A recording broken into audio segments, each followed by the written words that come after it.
My day job is working for an AM news talk radio station in Fargo, North Dakota. My show is a lifestyle based show, which means I talk about the latest kitchen gadget. I report on lemonade stands in the area, fundraisers. It is meant to be a fun afternoon talk show. We occasionally deal with heavy topics. And most recently, we did a lot of coverage of the COVID-19 pandemic. But I do work for a news station. In fact, they've won awards. They've won Edward R. Murrow Awards, Peabody Awards, Marconi Awards. It is one of the most well-respected news teams in the upper Midwest, and for good cause, because some of these people have been working in the news industry for almost 50 years. And on Saturday, May 30th, I got a telephone call asking me to assist the news department because in downtown Fargo, a peaceful protest that had led to a peaceful march turned into uh, a very unsettling situation and became a riot. I got called by the head of the news department asking me if I could be another set of eyes on the ground and I could call into the station and I could provide updates. When I got into downtown Fargo, there was a city block that had protesters at either end, and in the middle were two frontline barricades of police officers facing both east and west. Um, so people weren't boxed in, and the police weren't necessarily boxed in, but they were holding probably an 80-foot square perimeter surrounded by buildings, and then had people on either side. The biggest police presence I have ever seen in my entire life. What started as a peaceful protest, which involved law enforcement in a local park, and was a discussion about getting a message out there, a message that people feel has fallen on deaf ears or has been forgotten time after time, had to be reignited. And after the murder of George Floyd in Minneapolis by a Minneapolis police officer, there was a lot of hurt, not just in Minneapolis, but in the country itself. I arrived in downtown Fargo. I had been previously barbecuing. I was at my grill when I got the call, enjoying a nice Saturday afternoon in the backyard. And I happened to be wearing a t-shirt that had Chris Farley from Tommy Boy, where his life jacket was too small on it. And so between the call and me arriving downtown, I had to go change because no one was going to take me seriously wearing that t-shirt. Totally inappropriate shirt for what I was about to do. Identified only by having a KFGO baseball cap on. I didn't have any press credentials and a cell phone. I was tasked to cover what was going on in downtown Fargo with the other members of the news team. I ran into a couple of them right away, and the idea was is that if something were to happen, or if we had an interview or a story, we could call in and they would put us on the air.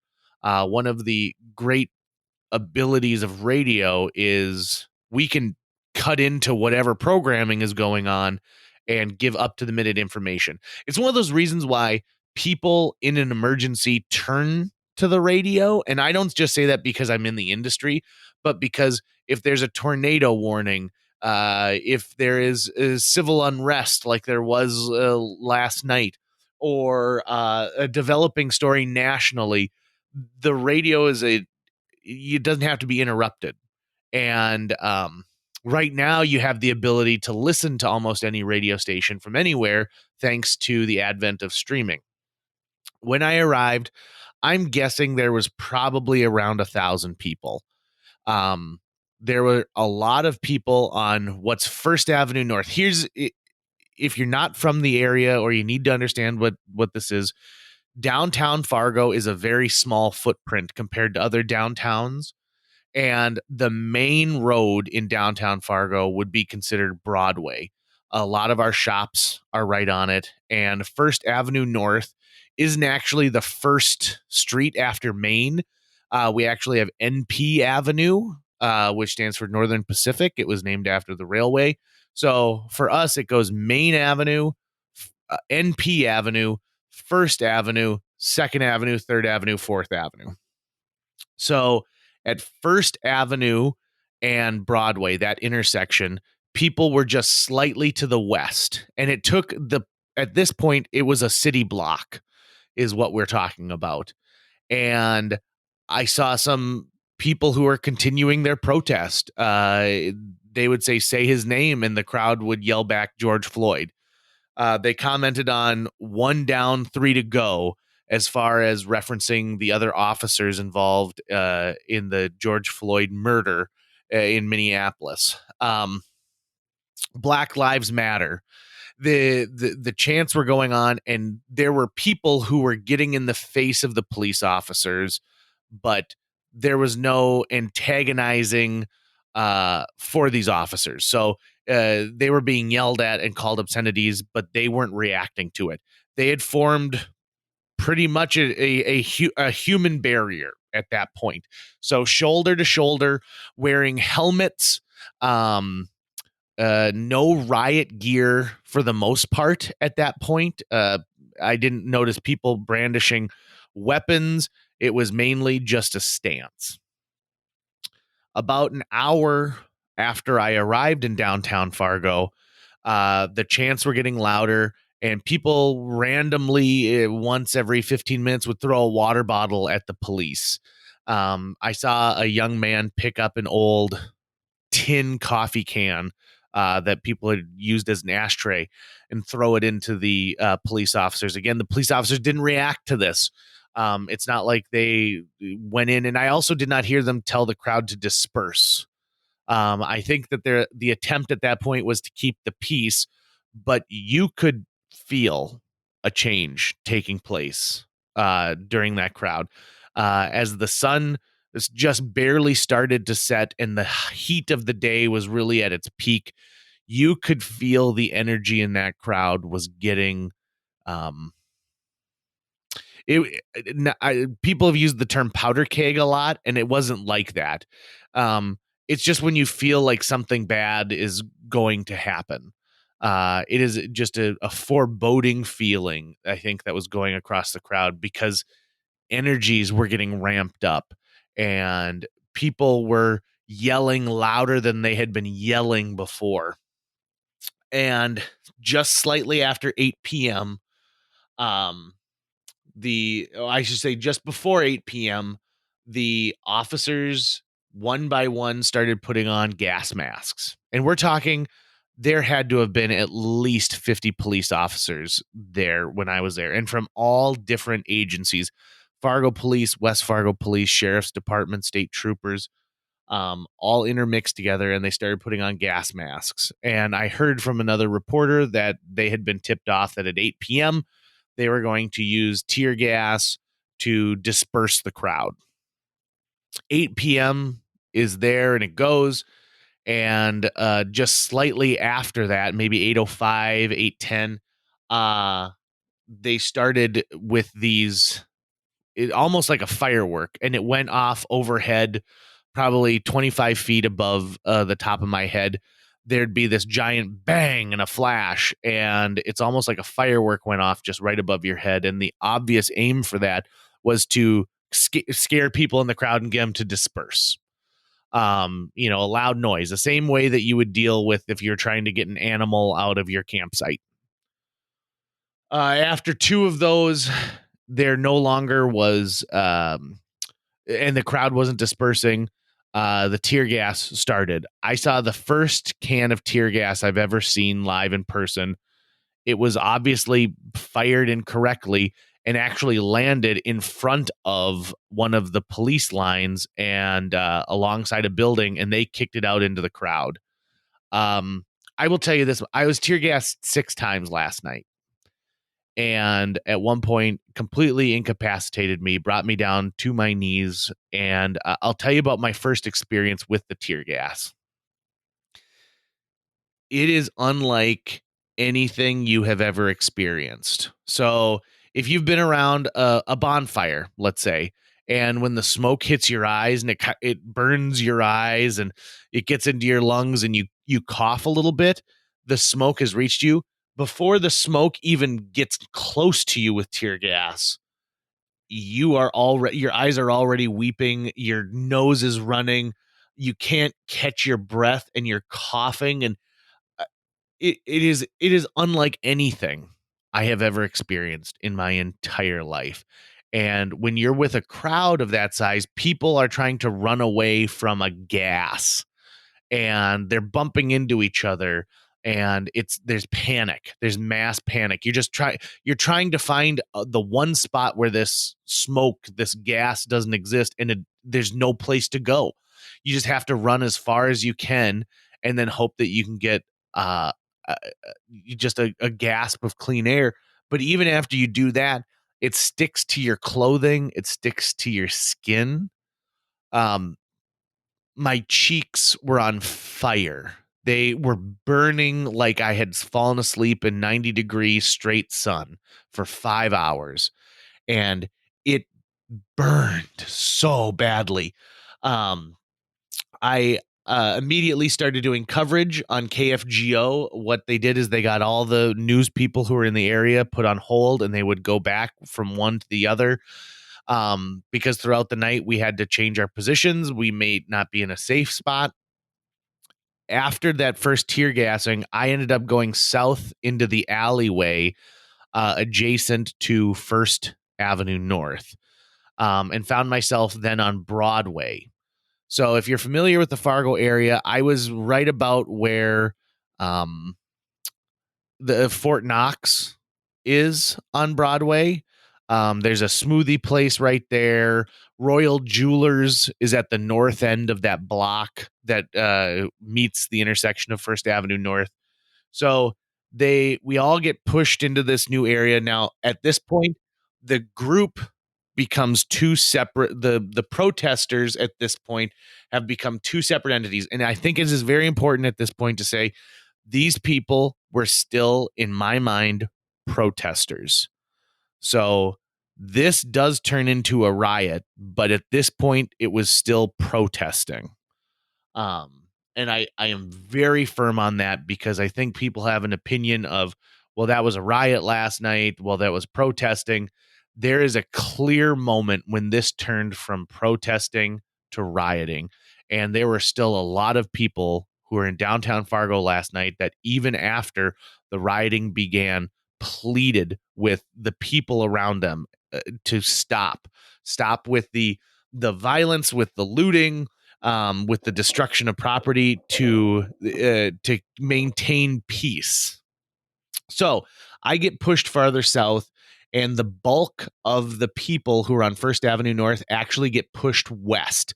They are now past the intersection of Broadway and First Avenue North, and they are now on the street where it's Royal Jewelers, Vinyl Taco, JL Beers, the Women's Clinic, and the Exchange Building, which is kitty corner from the Fargo Forum Building, and then the Hodo on the other side of the street. This is where like the hotel entrance is to get to the Hodo. So not the entrance on Broadway, the entrance is on First Avenue North.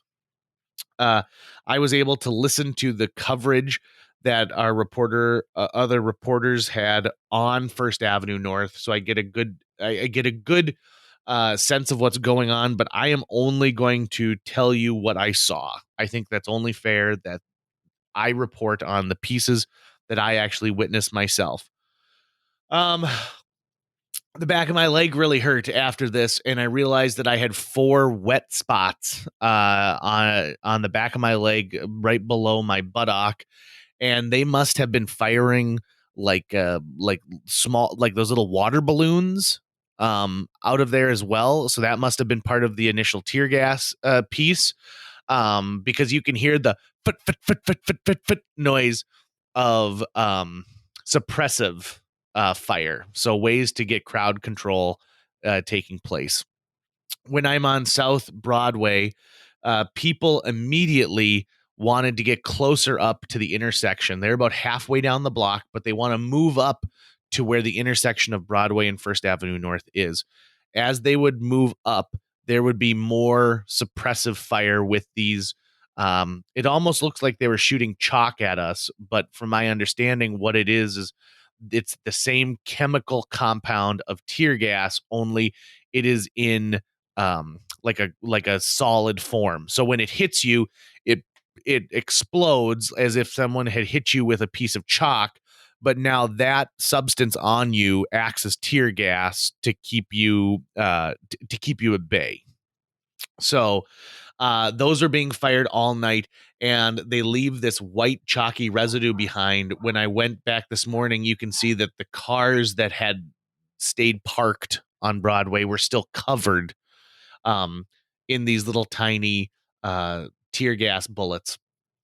At this point, the sun is still up and the crowd is still there. There is an amazing amount of people who are there rubbernecking, people who had no no reason to be there. They hadn't taken part in a protest earlier. They hadn't taken part in the march. They were coming because they wanted a looky-loo. They happened to be in downtown Fargo. It was a beautiful night. And so, oh, what's this going on? I saw tourists taking photos, people carrying their leftovers from restaurants who just wanted to kind of hang out and see what was happening. After about 20 minutes, uh, people started throwing rocks down the street. Now, most of them were not getting close enough to hit the police department, but they clearly were trying to take back some ground. And it's at this moment when I feel it changes from a protest to a riot. It's the beginning. Now, it doesn't happen like a light switch. It is just the slow beginning. It's almost like a seesaw where one side is the dominant, but slowly and surely the seesaw, the scales tips. So there are people, every time someone throws a rock, for every one person who throws a rock, there's 5 people who go up to that person and plead with them to stop. No, please do not. This is not the message. This is not what we're trying to accomplish. Please do not spark violence. The next,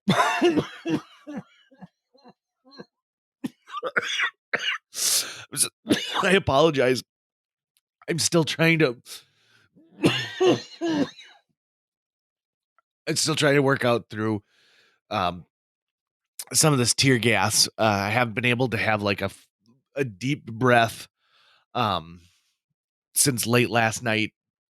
And I do apologize, but I am having some coughing fits. But I think it's important that you can hear some of that to know how this experience continues to affect into the next day.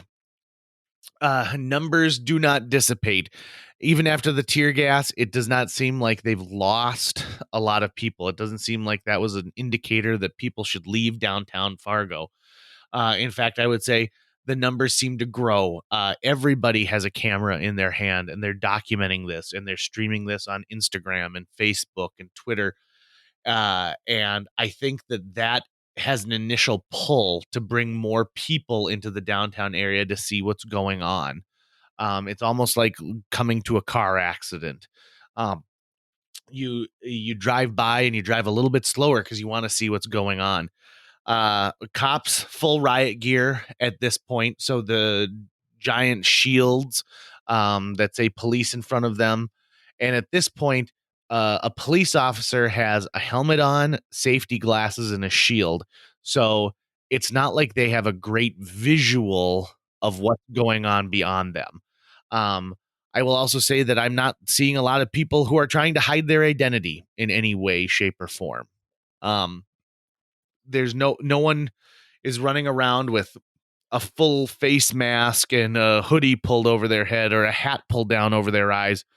The only masks I saw were cloth COVID masks from people who are trying to protect themselves in this situation, which to me is a moot point. I mean, you're among thousands of people, and every time that tear gas comes, you're coughing and gagging and hacking, and you're also chanting and you're yelling, and it's the same idea as when you sing, and you're putting all of the droplets out, so much so that after the taping of this, it's important to note that Tucker and I are in a virtual studio right now. We're not in close confines, but I am going to go get myself tested for COVID-19. Um, because in the last 2 months, this is the largest group I've been a part of, and there was no physical distancing whatsoever that took place during this time. Um, Tensions start to ramp up as that teeter totter starts to twist itself closer to a riot. I noticed that there are people who are walking further up the street, getting closer to the police officers, but they're holding their hands above their head in the hands up, don't shoot um, stance that we've come to know from some of these protests. Hands up, don't shoot. And they would get further up, and they would be as far up as anybody is on Broadway in reference to being closer to the police officers. And then someone would duck behind a car, not one of these people with their hands up, but somebody who has a pocket full of landscaping rocks, throw a rock at the police, and now those peaceful protesters are caught in the middle of a couple of bad apples who are spoiling the whole barrel. And then those peaceful protesters would be tear gassed because they're trying to get the individual that's throwing rocks. Unfortunately, they just end up as part of the uh, is just part of the area that this is taking place. Now, on First Avenue North, which is just around the corner from where I am, I can hear more destruction taking place. When you hear about the looting and the destruction of public property, that is what is taking place on First Avenue North. The first thing that I heard about was that they started smashing windows in the Hotel Donaldson, which is a local trendy downtown restaurant, bar, and boutique hotel.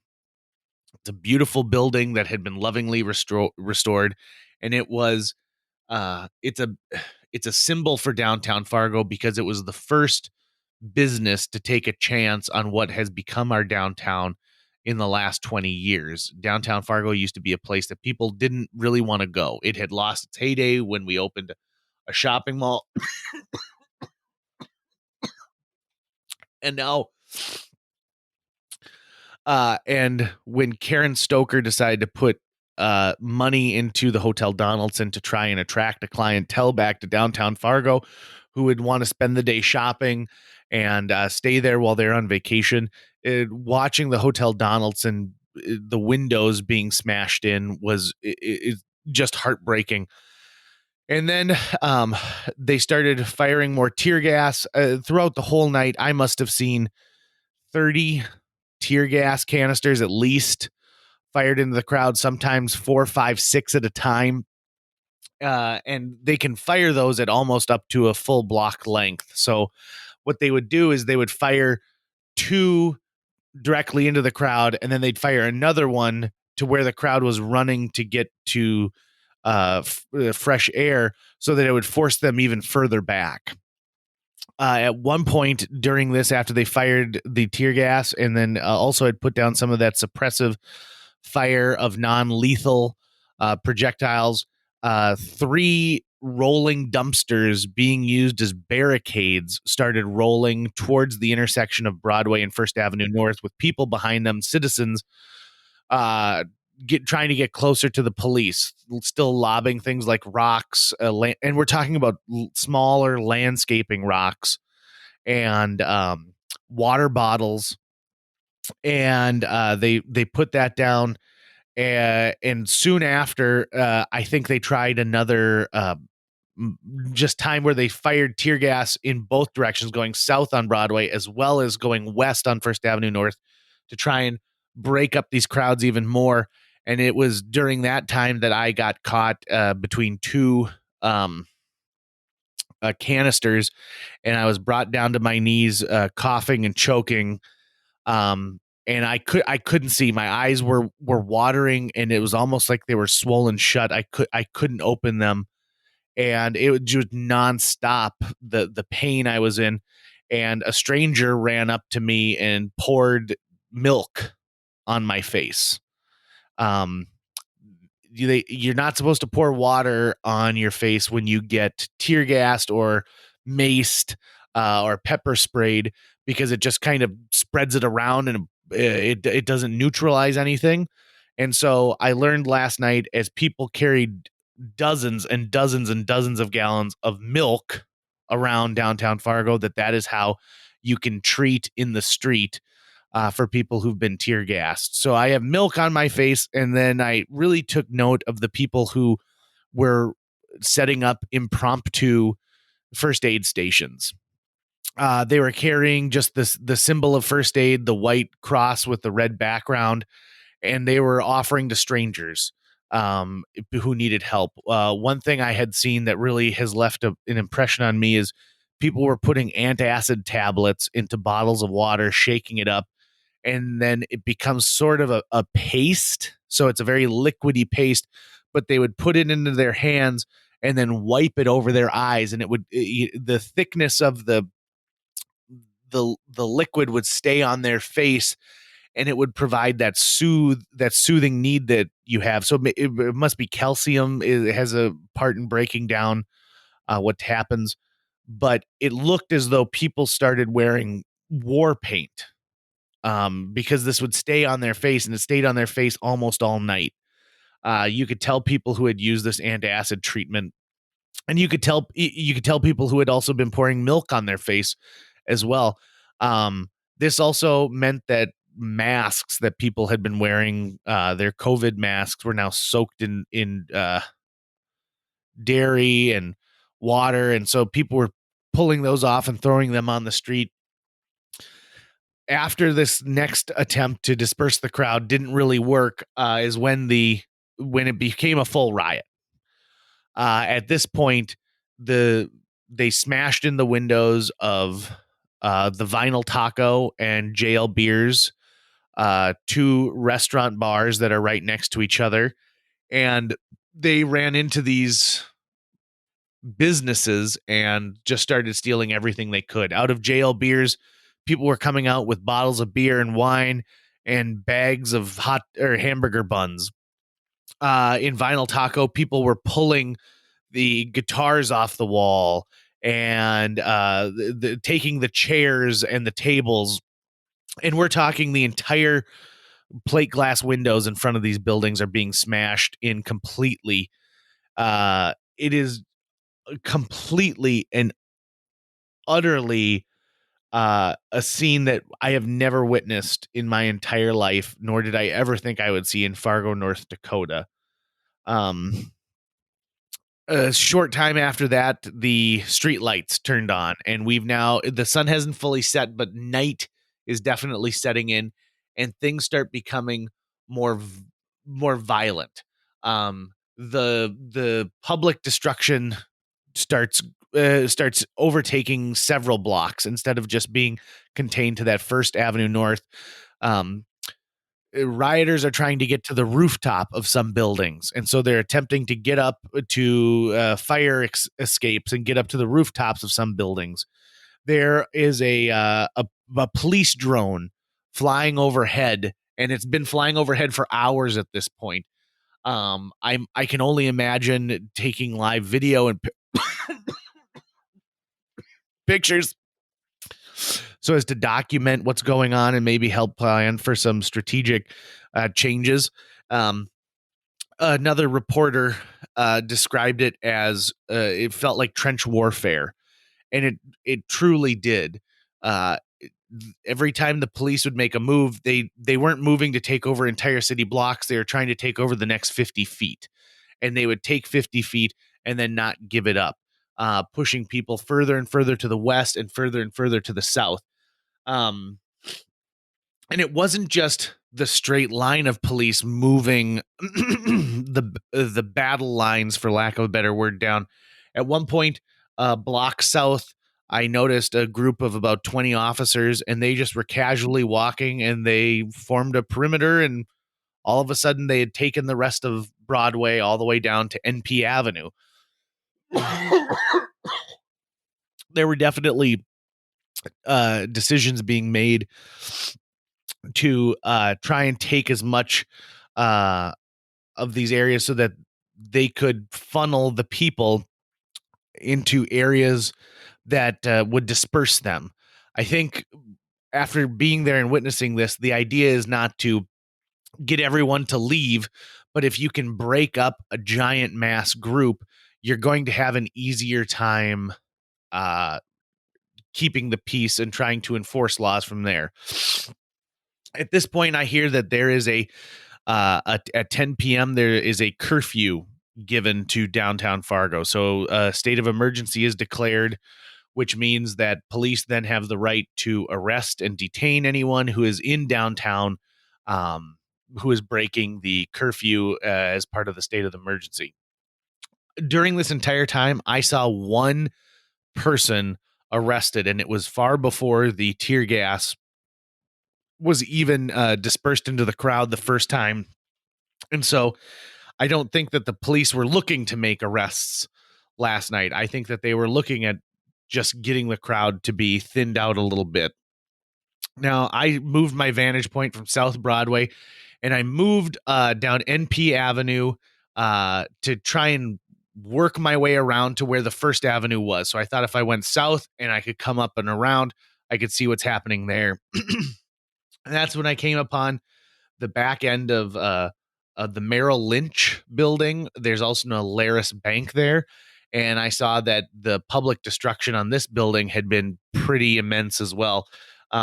People who had beautiful 7-foot tall glass window views of downtown now have glass all over their office where people have shattered entire windows. People shattered the teller window at the drive up for the bank, tagging all over the area with spray paint.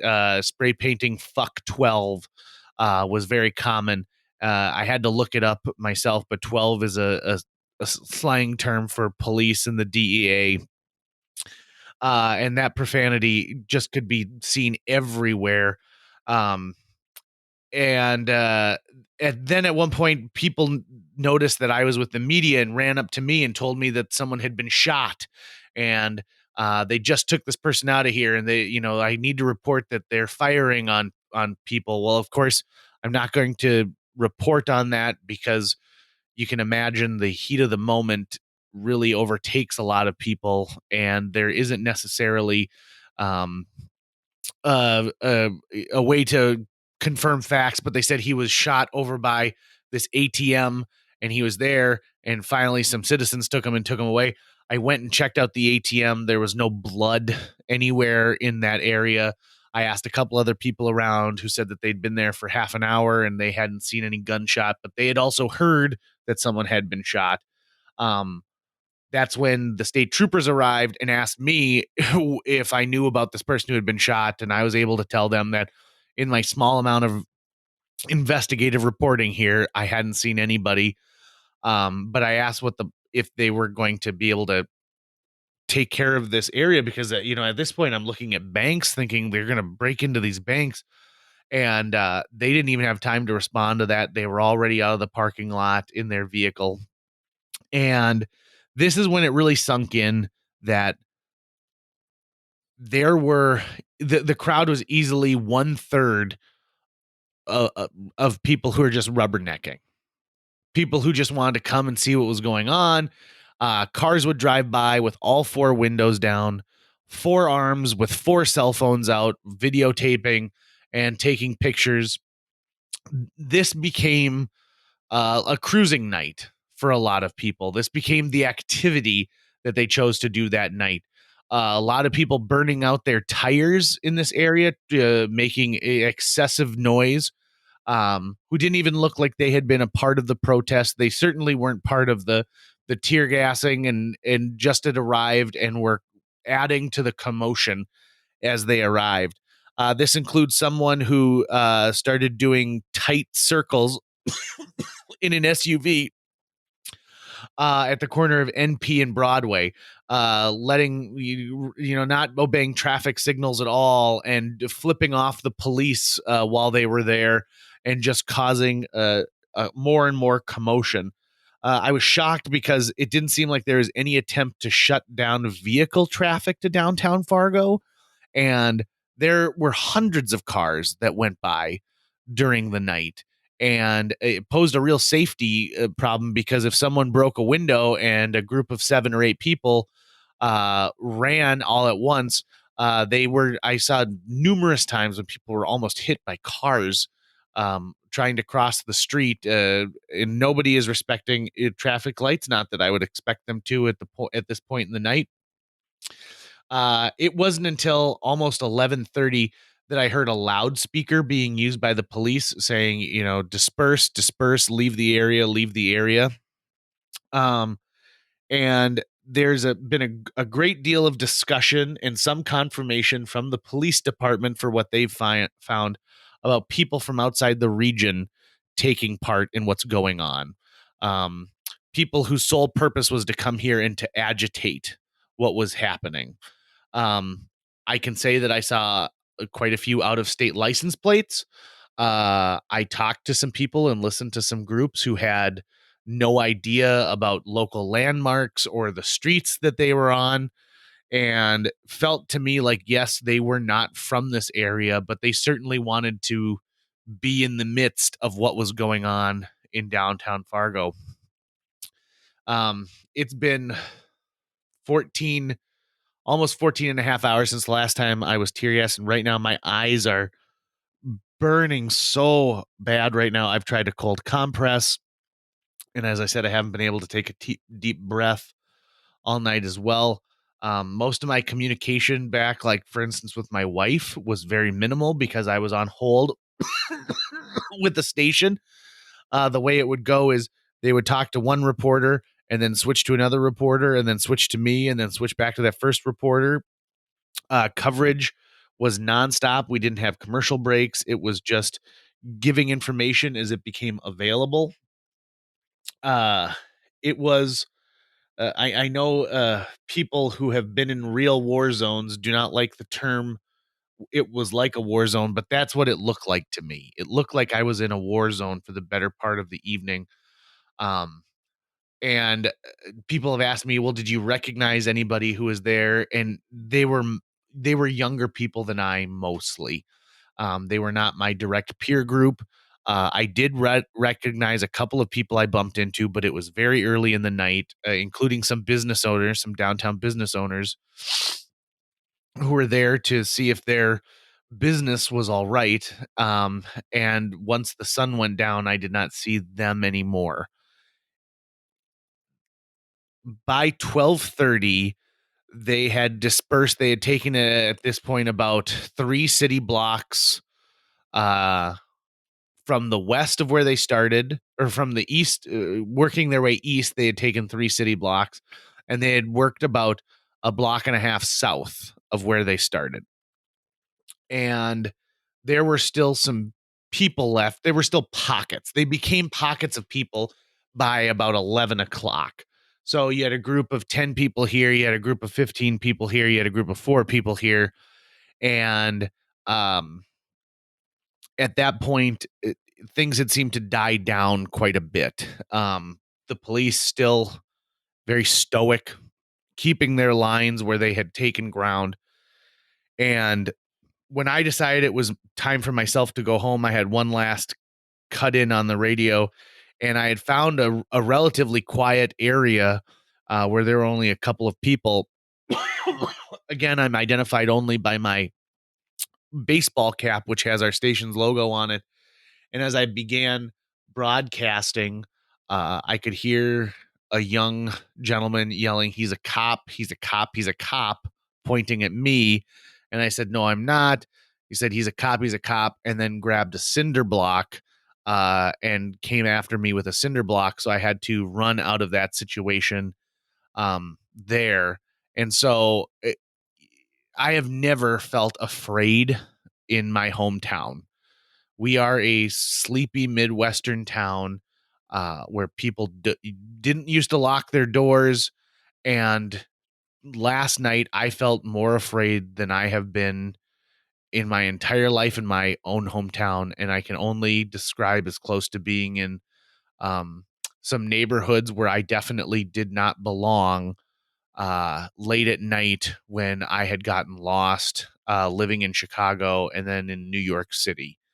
Um, and I had put myself in danger then, and I really felt I had put myself in danger last night as well. I'm incredibly honored that KFGO would put trust in me to be one of the reporters who was on site, and I think I did the best of my ability to be a reporter with no training and just purely working off of this. Some of the best advice I got at the beginning of the night when I asked for what should I do, they said, you need to say what you see. There's no embellishments. Don't assume anything. You are reporting what you are seeing, and that is the most important. Now, I've saved this for the end, and then Tucker, if you have questions, I'd love to answer anything that you're feeling. But the the oddest part of my entire night was this. If you're familiar with downtown Fargo, you'll know that Broadway is home to the Fargo Theater. And from the Fargo Theater down a block going south, at one point around midnight, I ended up on Broadway north of where this activity was taking by just a block, and you would have no idea what was happening. There wasn't litter on the ground. There weren't people running in the shadows. It was like a sleepy Wednesday night in downtown Fargo. I saw maybe two other people, one other vehicle. There just wasn't anything right there. There were no roadblocks keeping people from it. It's not like they had recently been tear gassed and pushed out of here. The difference a single city block made in downtown Fargo was the difference from looking like you were in the middle of a war zone to being in downtown on an average night, on an average slow night. And the same thing goes for south on Broadway. If you were south just a block from where this was taking place, you would have no idea what was happening. I passed by the Rhombus Guy's Pizza Place when I was walking back home. And when I was first walking up to, excuse me, at the beginning of the evening when I was walking up, and people were on the patio and people were enjoying a beer and a pizza. And you would have no idea what was happening a mere 2 blocks north of that exact spot.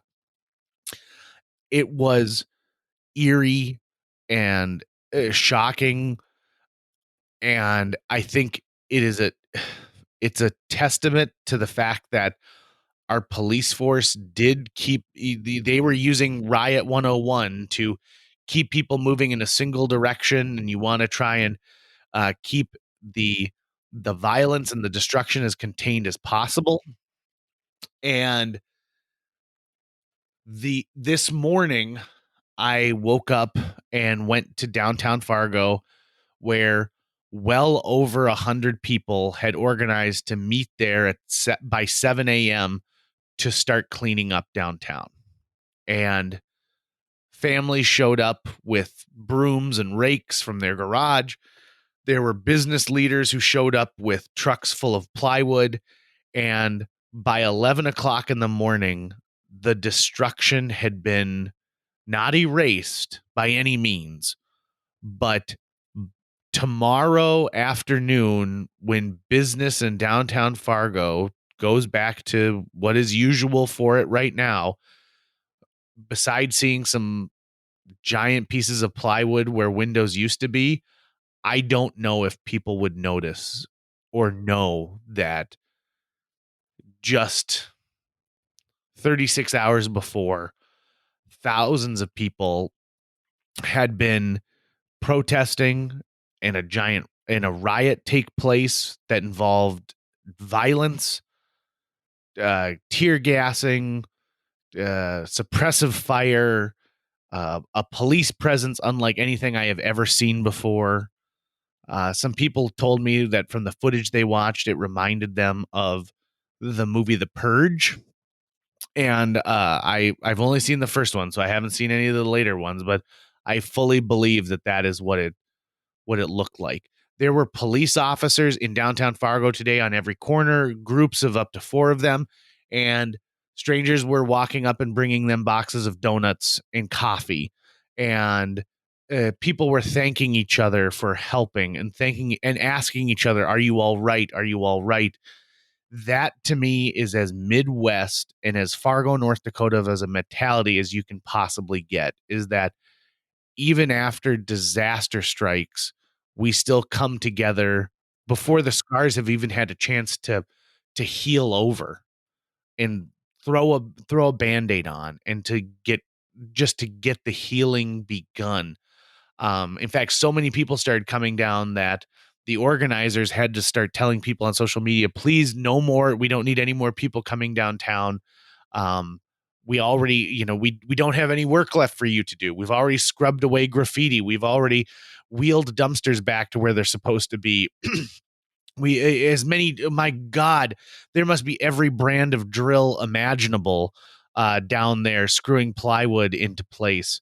And business owners have already started taking stock and thinking, yep, we're gonna be up and running again soon. Like, even though everything has been ripped out of our store, we can get new stools, we can get new bar taps, we can be open again here in the not too distant future. And I it just this has been in 12 hours, my world perspective has changed, and my respect for reporters who are on the scene has changed, and the relationship I have with my wife has changed because she worried for me last night. She worried for my life. You didn't know what was going to happen there. We've watched protests from around the country where other towns haven't been, and it's weird to say this, but is lucky, where they've had loss of life during these riots. In fact, I just shared a video of John Cusack happened to be in Chicago, and he was videotaping he was live streaming on Twitter a car that was on fire, and police approached him and beat his bicycle with their batons and told him to get the fuck out of here. And I didn't see that from our police force last night. I saw a police force that wasn't allowing themselves to be antagonized. I saw a police force that wasn't attempting to intimidate people. I saw a police force that was following orders, and I think they did to the best of their abilities. And if you can listen to the press conference from 9 a.m. on Sunday, May 31st, featuring Moorhead Mayor Jonathan Judd, a previous guest on JJ Meets World, you will hear one of the most insightful, one of the most down to earth and from the heart speeches I have heard a local leader give in a very long time. It didn't sound like it was a prepared statement. It sounded like he was just speaking for himself. It sounded like he was speaking for his community. And more importantly, it sounded like he was speaking as someone who believes in the future, not years ahead, but days ahead for this community. As long as almost 50 minutes of me talking. That's fine. It was 50 minutes worth listening to. So, Tucker, I'm curious about. I know you tried to get a hold of me a couple times last night, Tucker, and I apologize, but I was broadcasting during the time you were trying to get a hold of me on the phone. From someone who wasn't there, but had a chance to see what was going on from a distance. I mean, what did it feel like for you? I wasn't. How do I word this? How do I word this correctly? I'll just be honest. Last night I was very angry, and I don't know who it is that first said this, but that at the root of anger is typically fear. So really, you could say that last night I was scared, but I was angry last night. I was angry at you for being in that situation. I was angry at KFGO for putting you in that situation, but I'd like to follow that up with, I also understand why you were there, and I understand why KFGO put you there. And I was angry only because I was afraid. that you were going to get hurt or killed. Anger at Mike Rezel, who is my brother and was downtown at this time. Of course, he lives downtown, so he was right in the middle of all of it, and he was not really going to be able to avoid it, but anger at him putting himself in danger. I had messaged him about a minute after someone had posted to the Fargo subreddit, which I was watching religiously, a photo of about 7 or 8 white guys that looked like they were between the ages of maybe 16 and 20, who were heavily armed with assault rifles, were wearing bulletproof vests and camouflage. Cosplay commandos is what I call them. And they were on 3rd Street and they were approaching downtown. And I was trying to get a hold of you to tell you that. And I messaged Rezel on a different app to say, just watch your back. There are guys who are not police who are showing up with assault rifles. And I believe the police did say on their Twitter account that they had been at one point detained and then released. I wish they hadn't been released. I wish they had just been detained. Anger at Tony Magnol, who is my brother and was downtown taking video. And, anger at him for putting himself in danger. I love these guys, and I didn't want to see them get hurt. I was angry at the agents of chaos who seem to pop up anywhere there's an opportunity to sow it, who can co-opt a good and just message like Black Lives Matter and then try to sully it by inciting violence. I was angry at a system that we call criminal justice that is inherently racist in a lot of ways and allows for things like the murder of George Floyd to happen over and over again. I was angry at myself for not paying enough attention to this kind of issue more in the past. It was anger and fear and sadness and pain all around for me last night. And I mean, also a sense of gratitude for the many things that I have, the privilege that I have of being born a white boy, the privilege that I had of not living anywhere near downtown, not owning a restaurant or a business that would be attacked. I had the privilege of not being a protester who is trying to have their voice be heard, and then their voice gets choked out by tear gas. I have the privilege of not being a police officer who needs to protect the peace and keep the peace and also defend themselves and also find out what they can do within the system that they participate to make it fair and just, which it isn't currently. I felt all sorts of things, JJ. But I think mostly I felt fear and pain.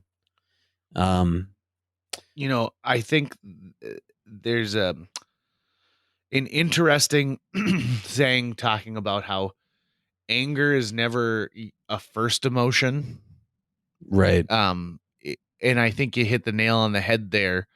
I walked into the front door, and while I was in downtown, and I had very, very limited communication with my wife, so she tuned into KFGO. She was getting the same updates that everybody else who was listening to KFGO was. And some good friends of ours, in fact, Technical Sergeant Shelley Fink, who's also been on JJ Meets World, she and her husband drove down here just to kind of be with her at the time. And part of their training in the guard was you are tear gassed. They force you to feel what that's like. Mm-hmm. And so she also had training in how to take care of your body after that. So she was able to educate Jill. So when I came into my home last night, there were garbage bags laid out on the floor, and I was told to strip. And I was wearing an outer shirt. And when I took off that outer shirt and put it into the hamper that was right in front of me, Jill was maybe 5 feet away, and she instantly started to cough and gag because that tear gas was just embedded into my clothing. Even though it had been an hour since I had interacted with any of it, it was still there and it was present. And the shower I took was from the feet up. So I had to wash my feet, and then I washed my legs, and then I washed my torso, wash my arms, wash my neck, wash my face, and then I wash my hair, because tear gas itself is actually like a crystal, and you can reactivate it with water. So if you think about just letting the water run Oh, down really? through my Okay. hair into my face, it would just, I'd be putting it right back into the areas where it can affect me. And so thank God I had a friend who had the present mind to tell Jill that. Um, it just is amazing. And, to me, one of the things I felt last night was I felt so frustrated. I felt so frustrated. And that's what led to anger for me, watching a small handful of people, Mm-hmm. take something that was really beautiful. If you have a chance to watch some of the footage from the Island Park, it not even a protest, but the gathering that took place in Island Park and the exchanging of ideas, where law enforcement stood side by side and said, yes, this can't continue, and Right. we are standing as members of the community, who can help. We're the direct conduit for change for you, and we want to see this change. And then being turned around and having to uh be enforcers frustrated me. It frustrated me, the rumor mill that started. I mean, the people who came up and said, "Oh, the National Guard are out and they're going to be doing this," or, "Oh, we heard that everyone's moving out to West Acres and we're going to trash West Acres." There were so many rumors that all night long we had reporters who were all over the city following up on, even the most insane rumors that you heard of, but you wanted to follow up just in case that was what was taking place. And I can tell you this, almost every single thing that someone came up and ran up and they're like, newsman, you got to go cover this, was totally unsubstantiated and not true at all. Mm-hmm. Right. And that frustration is very difficult for me to, I just think of, like, any good romantic comedy could be over in 10 minutes by people just having straightforward communication. No, I didn't know she was your sister when I slept with her, but Right. we can still get married. Uh, Straightforward communication. If we could just use technology to better us, and if there could be a situation that says, uh, the Fargo police have decided that they're going to use crowd control, and they will be deploying tear gas into the crowd, maybe it would have made a difference. Maybe it wouldn't have been just something where all of a sudden tear gas is fired and tempers rage.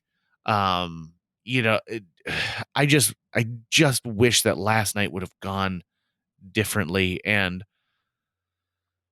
I'm very lucky, and it was very stupid. What I did last night was very stupid. It's just a job, right? Um, there's Other than the fact that I provided uh, public service by allowing people to experience what it was like being there without actually having to be there.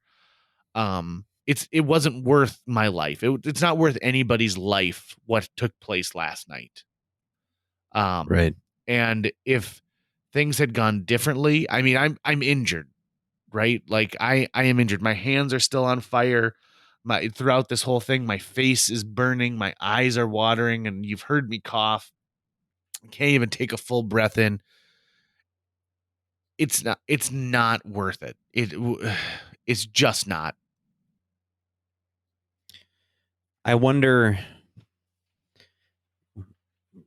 one of the things I've been wrestling with ever since I watched the video of George Floyd being murdered by those 4 police officers in Minneapolis, um, was, what can I do that is meaningful to move the ball forward and be a part of the process of actually making this change happen. And I don't know yet. There are all sorts of opinions on what I as an individual can do. And I'm still wrestling with that, trying to figure out what is meaningful.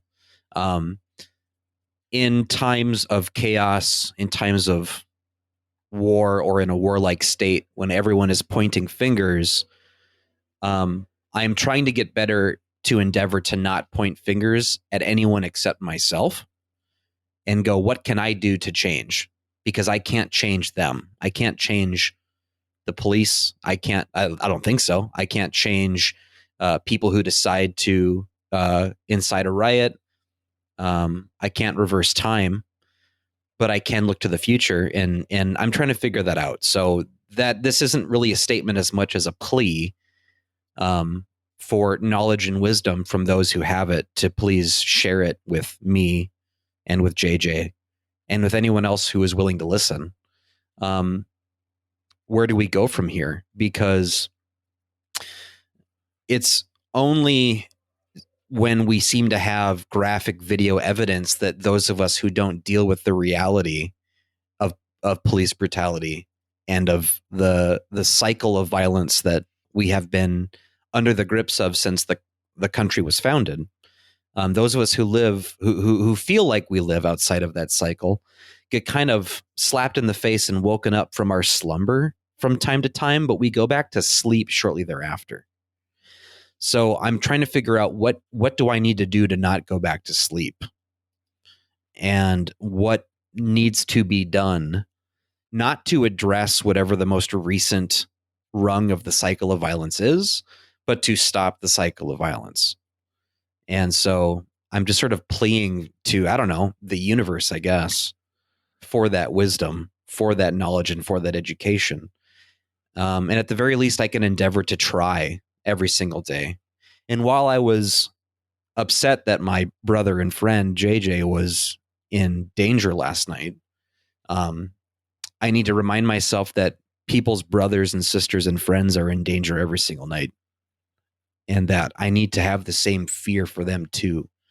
And I also appreciate what the service was that you rendered last night, because you've heard this phrase a million times, light is the best disinfectant, and I believe that wholeheartedly. And that we need to see, apparently, viscerally, in front of us, for us to start taking things more seriously. And so I just hope to be a part of the solution going forward. And I don't know, maybe this podcast can help be a part of that in some way, at least continuing the discussion and the conversation. I know he hasn't slept for about 4 days, but I would love to bring Mayor Judd back onto the show and listen to him and talk with him and get more of his perspective deeper. And, we typically leave our show at about an hour. I'd be cool if that episode goes for 4 or 5 hours, right? Like, I don't want this conversation to stop at all. So I'd like to read you just a quick quote from Mayor Judd from the press conference today. He went towards the end, which I think is incredibly fitting because his words are great. In fact, they wrote an opinion piece about his speech already in the Fargo Forum, our local newspaper, entitled "Moorhead Mayor Brings the Heat When It's Needed the Most." And this is the quote from Mayor Jonathan Judd. "It's hard for me to find the words to express my feelings. This has been an emotional roller coaster, not only for myself, but for individuals I'm close to. The reason we are here, first and foremost, is George Floyd," Judd said. "So before I begin my remarks, I want to extend my most sincere condolences to the George Floyd family." I that guy is nothing but class.